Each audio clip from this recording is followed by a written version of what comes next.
We've spent a lot of time focusing on the speaker this semester, but it's important for us to remember that without an audience, a speaker would have nothing to say. In this final presentation, we will consider carefully the role of the listener in the public speaking process.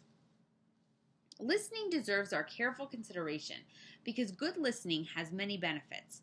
In the workplace, good listening skills can help you find and retain jobs. In the classroom, listening skills can translate into better grades, and listening well can equal untold interpersonal benefits. You have undoubtedly considered the listener at every stage of the speech-making process, from topic selection to speech construction to the actual delivery of the speech. This semester, you got to put your listening skills into practice by providing much-needed peer feedback, and you were listeners several times throughout the term when we discussed famous speeches, either on the discussion boards for homework or in the supplemental links folder. The online speech class brings with it a particular set of challenges in relation to listeners, because as a speaker, you are constantly adapting your speeches to different audiences. There's the audience of your instructor, there's the audience of your actual online classmates, and then there's the audience that might be present on your speech day. All of these audiences are reading or watching your speech for different reasons and with different types of feedback. So how do you balance their competing needs? Well, it helps to think of listening as a process.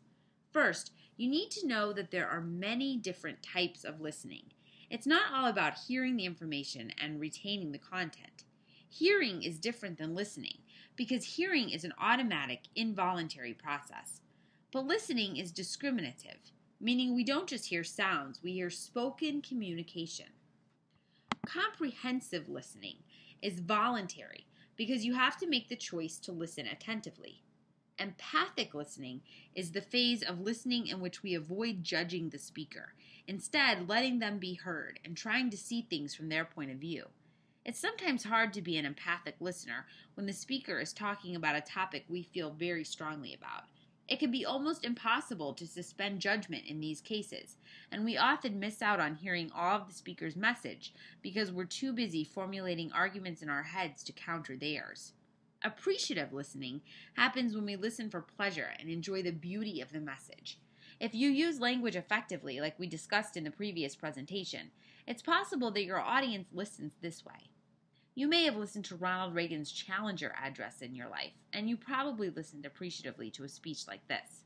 In a persuasive speech situation, it's likely that your audience is engaging in critical listening, which means they're listening with careful analysis and evaluation of the message content. That's probably also how you are listening to this presentation, because you know you'll be taking a quiz soon. Finally, you engage in constructive listening when you search for the value of the message, even though you understand that it may have some weaknesses as well. If you find yourself having problems with listening, it's a good idea to participate in filling out the following checklist. Once you have decided where your problems lie, you can brainstorm specific behaviors aimed at reducing these problems. It's important to note that most of us listen differently in different situations. And not only is this normal, it's beneficial because different situations are asking us for different responses.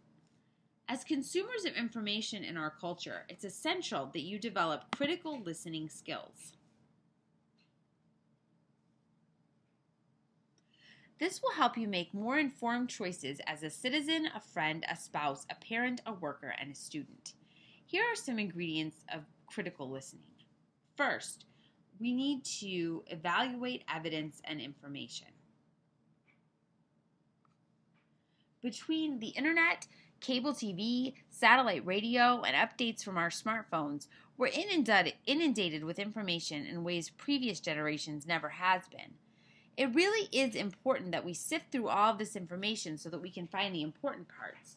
To do this, we have to remember the 4 R's of evidence use: relevancy, representativeness, recency, and reliability. We should put every bit of evidence we encounter through the test of the 4 R's to make sure it checks out as credible. If it is credible, then we can weigh it in favor of the argument at hand.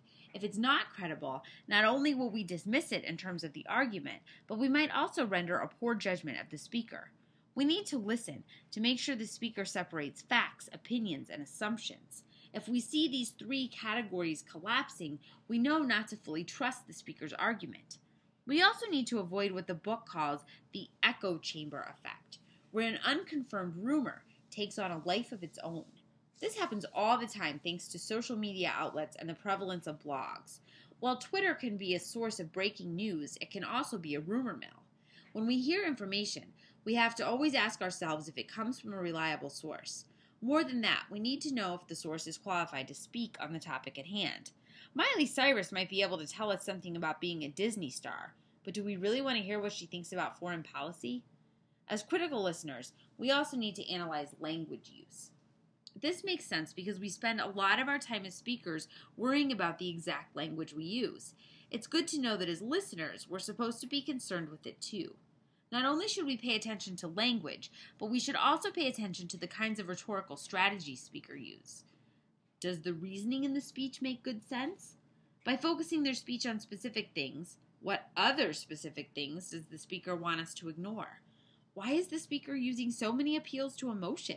Is it because they're hiding a logical or credibility-based weakness?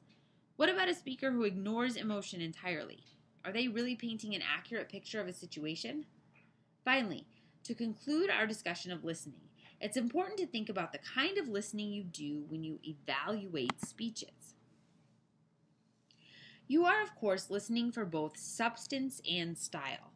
You focused your informative speech self-critique on process, but when you analyze your persuasive speech self-critique, think about style and substance. Here are some things to think about when you write the persuasive speech self-critique. Commitment. Did you care about the speech? How did this come across? Did you adapt to the audience and to the assignment? How did your adaptation come across? Be specific. You also need to evaluate substance. To do this, reflect on your use of supporting materials, your method of speech design, and your use of reasoning patterns. You'll also need to evaluate your style. Pay attention to how you specifically used language to craft your message. Finally, you'll need to reflect on your presentation and offer some comments about the delivery of the speech. I hope you had a wonderful term in EN116 and that you've learned that public speaking is not the big scary beast you thought it was at the beginning of the term. As always, please don't forget to take the presentation quiz.